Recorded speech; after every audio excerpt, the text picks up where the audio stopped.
Roy Fatur. Roy Fatur. Hadir, Pak. Hadir. Sapna Dwi Kristanti. Belum absen dan tidak hadir. Siti Nurarini. Hadiroh, Pak. Oke. Rina Amalia. Belum hadir juga. Kita mulai saja untuk pembelajaran hari ini.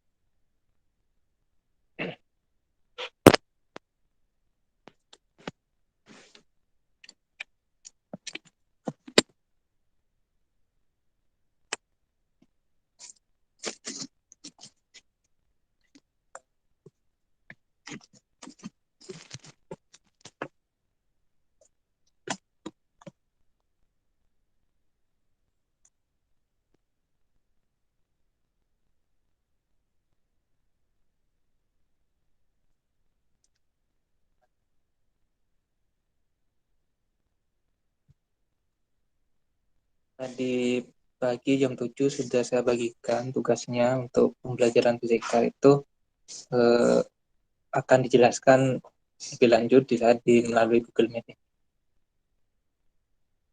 Harap diperhatikan ya. Untuk biologi kemarin ada kendala. Artinya sudah ada beberapa anak yang belum mengumpulkan, itu yang tidak mengikuti Google Meet kemarin. Untuk yang lainnya sepertinya sudah tidak ada kendala.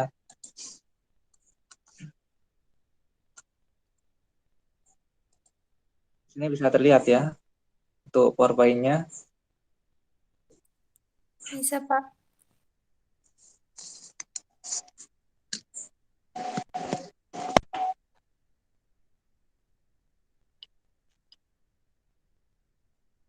Oke, saya mulai menjelaskan aja. Pada bab pertama ini kita akan mempelajari tentang gerak dan gaya. Bisa terdengar jelas ya suara saya? Bisa. Iya, Pak. Iya. Nah, apa sih tujuan kita untuk mempelajari gerak dan gaya ini? Nah, di sini ada kompetensi dasar yang akan kita capai ketika kita sudah selesai mempelajari materi ini. Yang pertama yaitu diharapkan kalian bisa menganalisis konsep gerak lurus dan gerak melingkar serta besaran-besaran terkait. Jadi nanti di gerak itu ada yang namanya gerak lurus dan ada gerak melingkar ya. Jadi diharapkan setelah menyelesaikan belajar ini kalian bisa paham.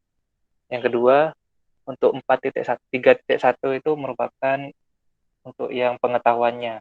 Ya. 4.1 itu nanti untuk keterampilannya. Keterampilannya apa yang diharapkan nanti? Nah, diharapkan kalian bisa mendemonstrasikan gerak lurus dan gerak melingkar dengan kecepatan tetap dan percepatan tetap.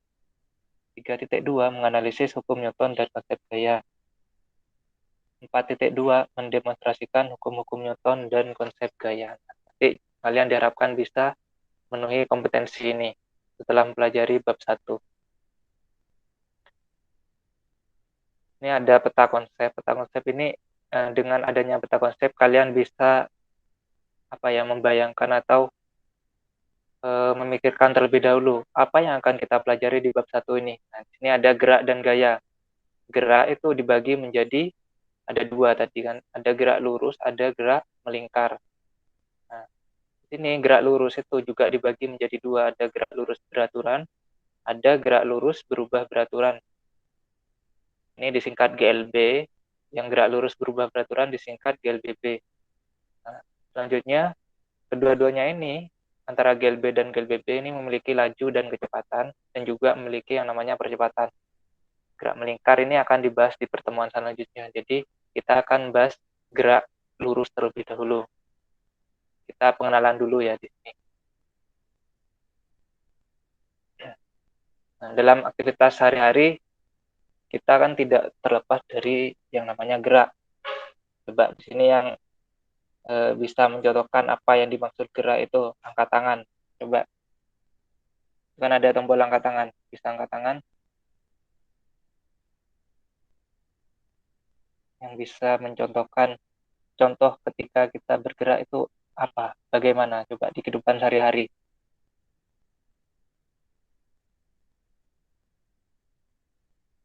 Coba Arini, dipanggilnya Arini kan ini, Siti Nur Arini.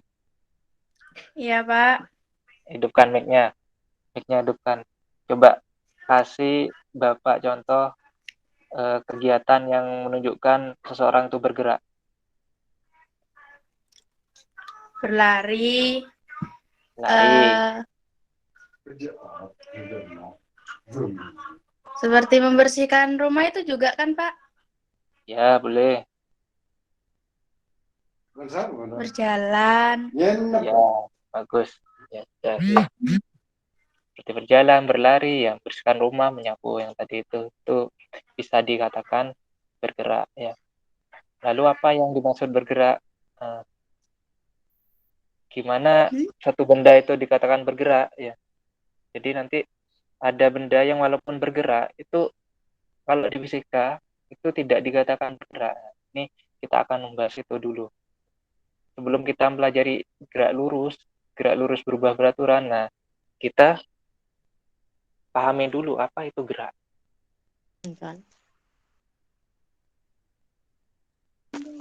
Nah, kita masuk ke definisinya terlebih dahulu. Untuk mikrofonnya bisa dimatikan dulu ya. Nanti kalau saya minta untuk open mic, kalian open mic. Ya. Sini kita membahas definisinya terlebih dahulu. Kinematika gerak. Apa sih kinematika gerak? Nah, kinematika itu ilmu yang mempelajari gerak tanpa mempedulikan penyebabnya. Ya. Entah itu geraknya itu disebabkan oleh benda itu dipukul atau benda itu dilempar. Nah, itu tidak dipedulikan di kinematika ini. Ya. Satu benda dikatakan bergerak jika mengalami perubahan kedudukan dari titik tertentu sebagai acuan. Nah, sini yang dicetak tebal.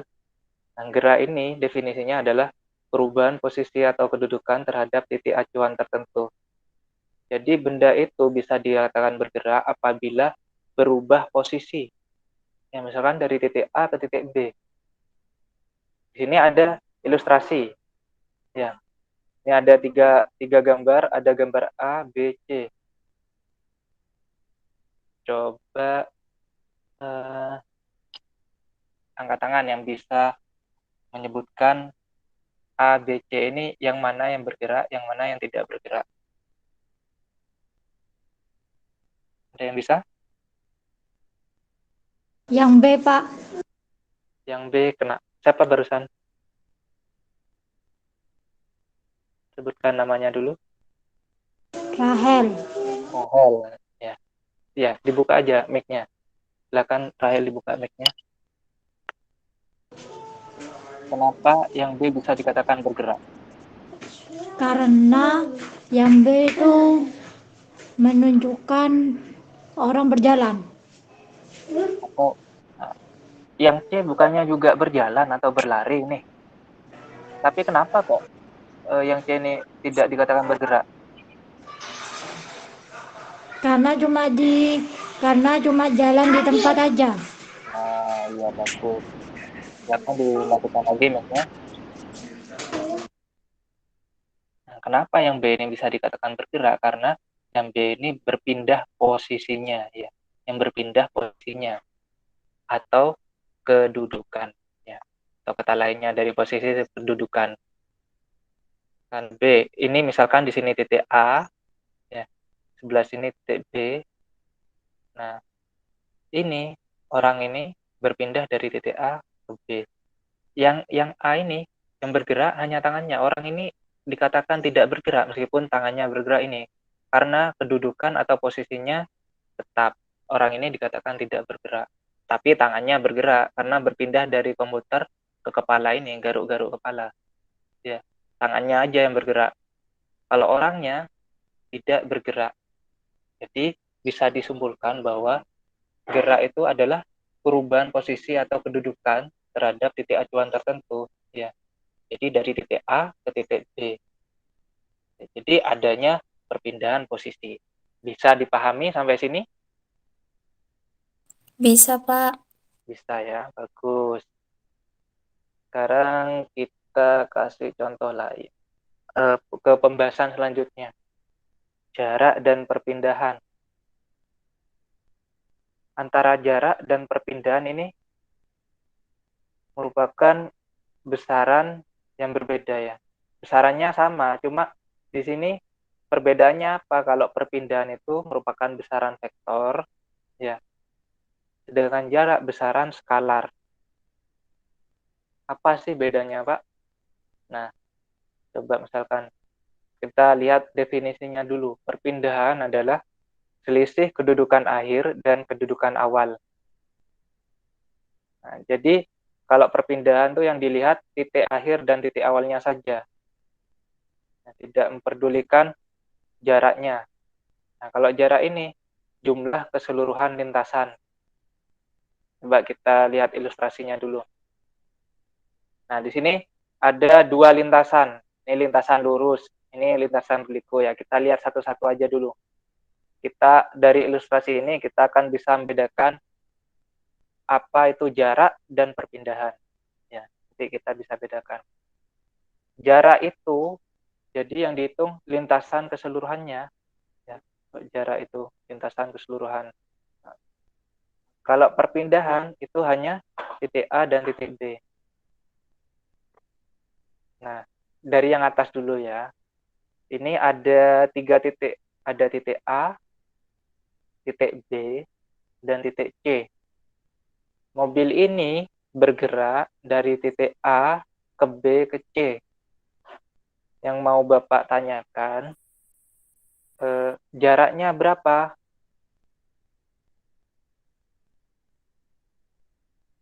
Yang bisa jawab jaraknya berapa? Jarak yang ditempuh oleh mobil dari A, B ke C ini 110 kilometer. 110 kilometer. Kalau perpindahannya,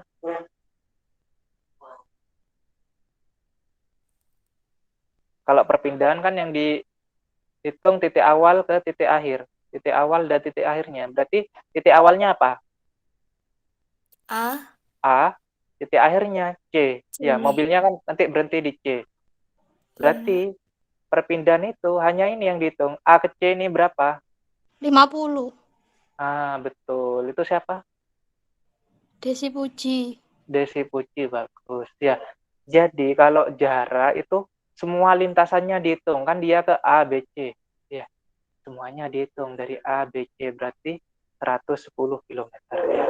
Kalau dari A ke C, itu perpindahannya. Ya, itu berarti hanya 50 kilometer. Jadi seperti itu. Contoh lainnya ini. Misalkan ini rumah kalian. Ya, rumah kalian di titik A. Terus titik B ini sekolah. Ya, ada Desi misalkan. Desi ke sekolah itu masih lewat Lumajang dulu. Ya, rumahnya Desi di mana misalkan? Di Jenggawa, Pak. Di Jenggawa. Misalkan dari Jenggawa masih ke Lumajang dulu ini yang merah.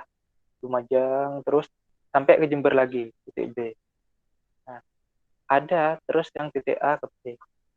Jarak yang ditempuh Desi itu ya ini mengikuti lintasan itu. Jadi kalau jarak itu mengikuti lintasan yang ditempuh. Ya, total lintasan yang ditempuh oleh Desi itu namanya jarak. Kalau perpindahan, ya, kalau perpindahan apa tadi? Selisih antara kedudukan awal dan kedudukan akhir. Ya, selisih kedudukan akhir dan awal. Jadi misalkan jaraknya ini yang merah ini berarti jaraknya. Ya, padahal kan kalau perpindahan itu hanya titik awal dan titik akhir. Bisa ya, paham ya bedanya jarak dan perpindahan? Iya. Selanjutnya, ini ada ilustrasi lagi. Coba, yang di sini ada gambar A, ada gambar B, ada gambar C. Nah, di gambar A ini, Kira ini namanya anak ya. Kira berjalan ke barat sejauh 4 kilometer dari rumahnya. Bentar.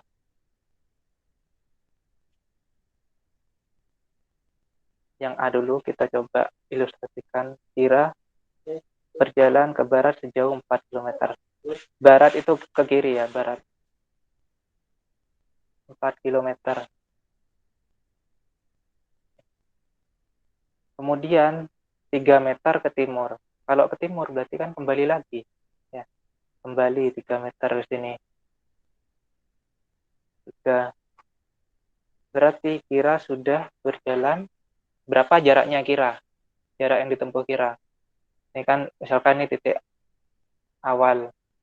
Ini titik B. Ada yang mau menjawab? Jaraknya berapa? Jarak yang ditempuh oleh kira? 7. Adinda yang menjawab 392 ini. Adinda Dwi Septiani, ya bagus. Sudah benar. Sama Desi yang barusan jawab. Berarti jaraknya 7. Perpindahannya berapa? 1. Nah, 1 ya ini. Jaraknya yang ditempuh 7 dan perpindahannya 1. Paham ya sampai sini ya. Sekarang yang gambar B. Gambar B. Ada anak berlari di lapangan. Ya, berlarinya 1 kali putaran. Jarak yang ditempuh, misalkan keliling lapangannya itu, keliling itu kan gini, panjangnya lintasan ini. Keliling lapangannya misalkan 100 meter. Nah, seorang siswa, anggap saja Anindita. Anindita dari titik A ini, ya dari titik start, mengelilingi lapangan sampai ke titik A lagi, sampai kembali ke titik A. Jaraknya berapa ayo yang ditempuh Anindita? Yang bisa menjawab? Jarak yang 100. ditempuh 100 meter. Terus perpindahannya Enggak ada. 0 ya, tidak ada, nggak berpindah. Meskipun dia mengelilingi lapangan, jaraknya benar ya, lintasan yang ditempuh 100 meter. Tapi perpindahannya 0 ya, bagus. Sudah paham semuanya ini. Pinter ini.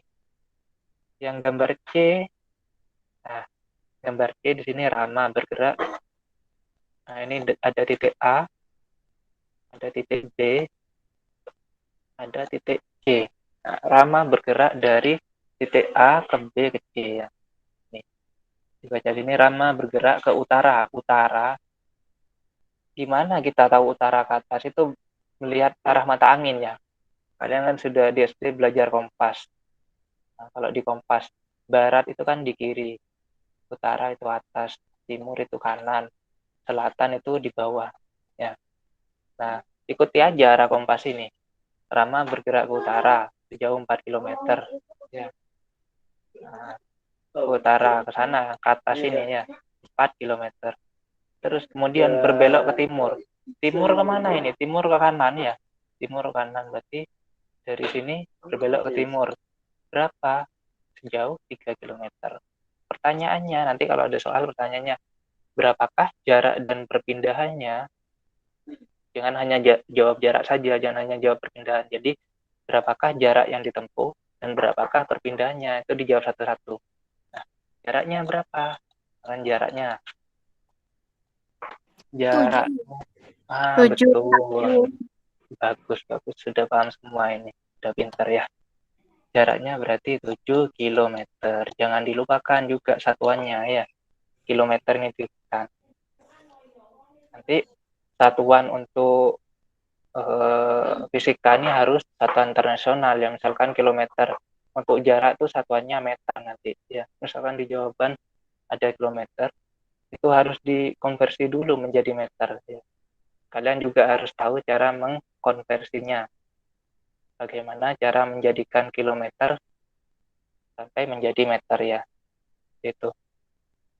Jaraknya tadi ketemu 7. Perpindahannya berapa? 5 5 kilometer. kilometer. 5 kilo. Gimana caranya bisa ketemu 5 kilo? Misalkan nanti nggak diketahui, hanya diketahui 4 kilo ke utara sama 3 kilometer ke timur. Gimana cara mencari 5 kilometer ini? Nah ini pentingnya matematika ya. Jadi matematika ini bahasanya fisika. Penemu-penemu fisika itu mempublikasikan hasil penemuannya itu dengan bahasa matematika. Ya. Jadi di sini cara mencari 5 km ini menggunakan rumus Pitagoras. Ya, Pitagoras. Tahu kan Pitagoras? Pitagoras itu nanti kalian bisa cari di browsing ya di internet. Pitagoras tuh pelajaran matematika. Di SD ada, di SMP ada. Misalkan di sini ada sisi A, B, C. Ya, gimana cara mencari C-nya? Cara mencari C sama dengan akar A kuadrat ditambah B kuadrat. Nah, ini Pitagoras ya namanya ya. Pitagoras. Nah, nanti A-nya berapa? Tinggal dimasukkan. A-nya 4 ya. 4 kuadrat ditambah B-nya 3 kuadrat. 16 ditambah 9, 25. Berarti akar 25 berapa? Akar 25, 5. Berarti jawabannya ketemu 5. Seperti itu ya. Ini biar PowerPoint-nya kelihatan, biar PowerPoint-nya kelihatan, PPT-nya materinya kelihatan, HP-nya dimiringkan ya. HP-nya dirotasi, dimiringkan. Biar semua tulisannya kelihatan. Oke, lanjut. Saya kira sudah paham antara jarak dan perpindahan ini perbedaannya. Nah, di sini tugas buat kalian. Ya, kalian coba di rumah. Ya, ini sudah Bapak share di tugas itu. Yang tadi saya share jam 7. Nah, ini sudah Bapak share. Nanti kalian kerjakan ya di buku tulis kalian. Oke?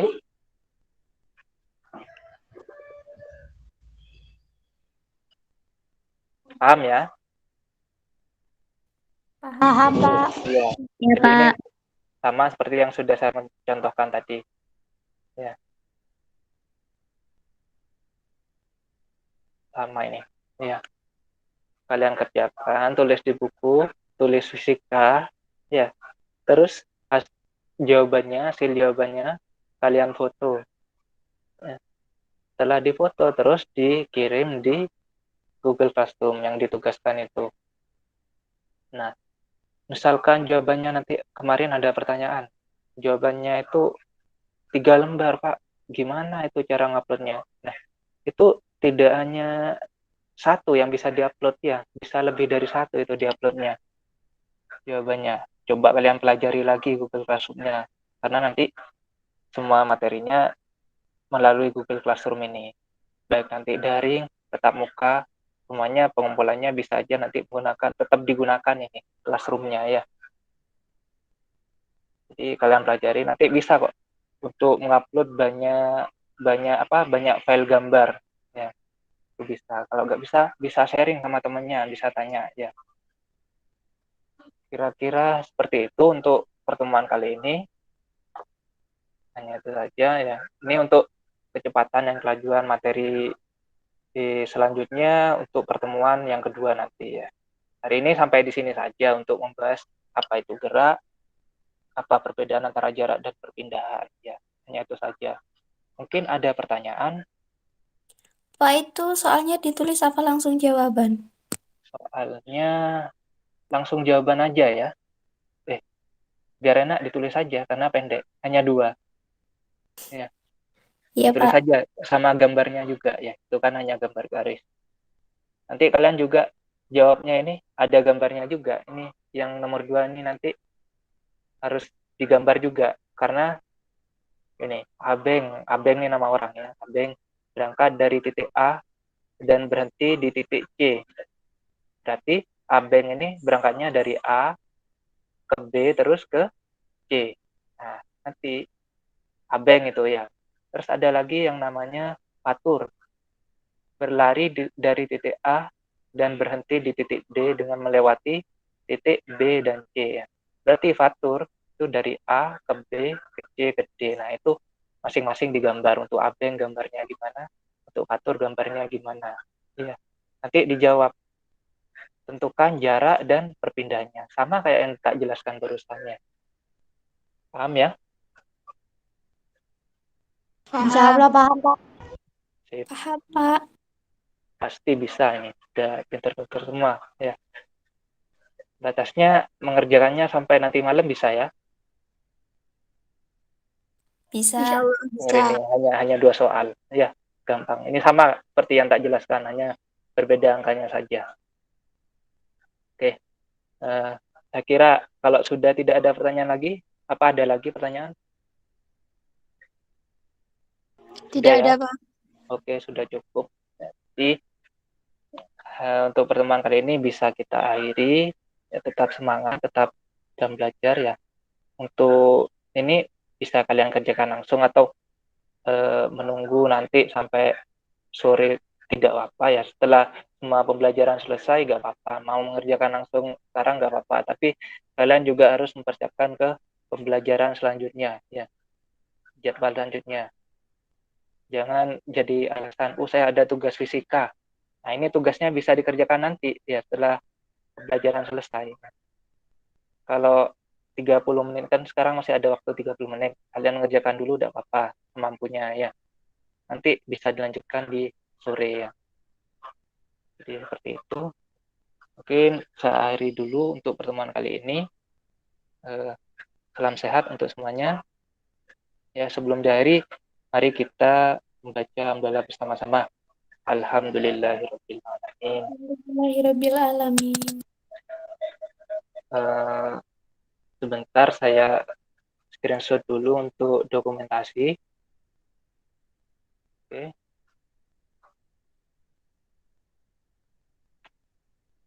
Boleh diaktifkan kameranya ya.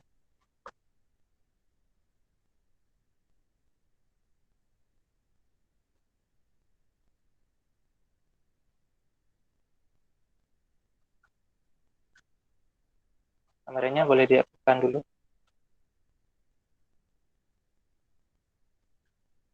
Oke.